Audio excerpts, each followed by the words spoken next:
अगर किसी देश में हलचल नजर आए तो समझिए कि वहां का राजा ईमानदार है। ये लाइन है अटल बिहारी वाजपेयी की, जो देश के 3 बार पीएम रहे।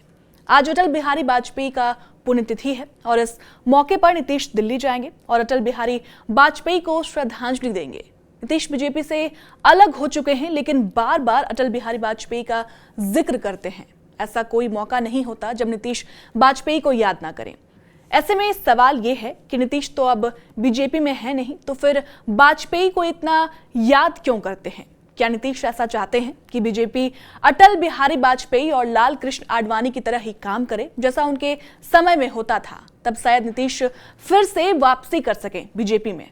क्या नीतीश अटल बिहारी वाजपेयी को याद करके बीजेपी को एक तरीके से हिंट देते हैं कि बीजेपी अटल जी की तरह काम करे तो मैं फिर से बीजेपी के घर यानी बीजेपी में जो है वापसी कर सकते हैं, बीजेपी से हाथ मिला सकते हैं? देखिए, ये कहना गलत नहीं होगा कि अटल बिहारी वाजपेयी ने ही नीतीश को राजनीति में एक मुख्य चेहरा बनाया है। आज इसी पर बात करेंगे हम।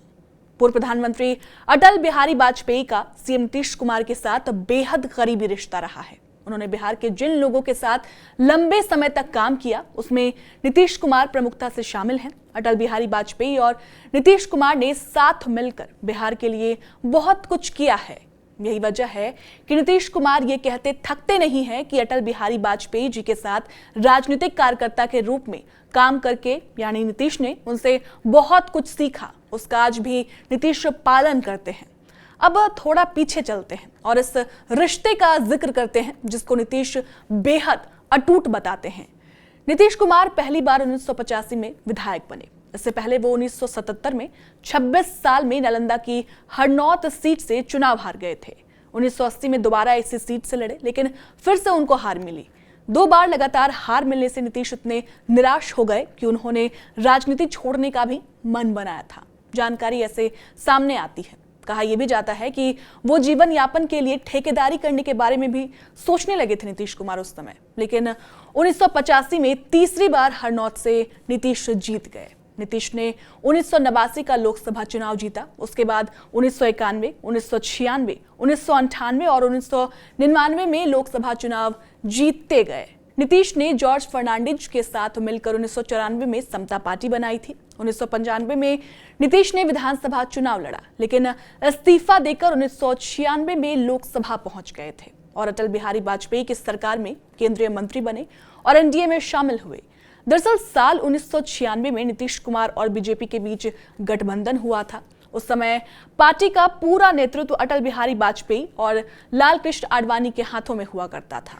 उससे पहले 1995 में ही नीतीश कुमार और अटल जी के बीच अच्छे संबंध बन गए थे। नीतीश कुमार 1995 में मुंबई में बीजेपी राष्ट्र कार्यकारिणी की बैठक में पहुंच गए थे। उस मीटिंग में जॉर्ज फर्नांडिस भी मौजूद थे। उस वक्त बीजेपी को साथियों की जरूरत थी और उन्हें समता पार्टी वाले विधानसभा में हारने के बाद इस एक सशक्त साझेदार की तलाश थी।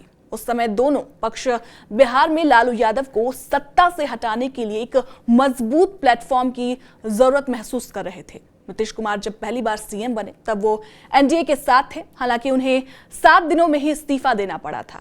जब साल 2000 में बिहार विधानसभा चुनाव हुए थे तब झारखंड अलग नहीं था बिहार से।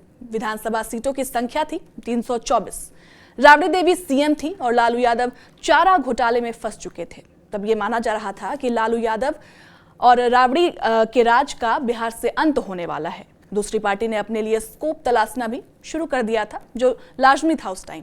भाजपा हो या कांग्रेस हो, जोर आजमाइश जारी थी। उस समय नीतीश कुमार समता पार्टी में हुआ करते थे। उन्हें भी अपना भविष्य नजर आ रहा था। नीतीश कुमार को बीजेपी के साथ गठबंधन का फायदा हुआ और साल 2000 में नीतीश पहली बार सीएम बने। हालांकि नीतीश 7 दिन ही सीएम रहे थे और फिर उन्होंने इस्तीफा दे दिया था। अटल बिहारी वाजपेयी ने नीतीश को कृषि मंत्री भी बनाया और बाद में रेल मंत्री भी बनाया। 2005 में फिर नीतीश को बिहार की सत्ता मिली तो वो कुर्सी से चिपक गए। सहयोगी बदले पर सीएम नीतीश कुमार ही सीएम बने रहे बिहार के। ये भी एक कारण है जिस वजह से नीतीश बार बार अटल बिहारी वाजपेयी को याद करते हैं और कई मामलों में अटल जी को गुरु मानते हैं। नीतीश बार बार कहते हैं कि अटल जी का नेतृत्व नहीं होता तो नीतीश कुमार गवर्नेंस के उन आधारभूत चीजों को नहीं सीख पाते जो वो शुरू से अटल बिहारी वाजपेयी से सीख रहे थे। नीतीश आज भी वाजपेयी जी से मिली सीख का पालन करने का दावा करते हैं। 2014 में फिर नीतीश को बिहार की सत्ता मिली तो वो कुर्सी से चिपक गए। सहयोगी बदले पर सीएम नीतीश कुमार ही सीएम बने रहे बिहार के। ये भी एक कारण है जिस वजह से नीतीश बार बार अटल बिहारी वाजपेयी को याद करते हैं और कई मामलों में अटल जी को गुरु मानते हैं। नीतीश बार बार कहते हैं कि अटल जी का नेतृत्व नहीं होता तो नीतीश कुमार गवर्नेंस के उन आधारभूत चीजों को नहीं सीख पाते जो वो शुरू से अटल बिहारी वाजपेयी से सीख रहे थे। नीतीश आज भी वाजपेयी जी से मिली सीख का पालन करने का दावा करते हैं। फिलहाल इस वीडियो में इतना ही। बिहार झारखंड से जुड़ी तमाम खबरों के लिए देखते रहें TV9 बिहार झारखंड। शुक्रिया।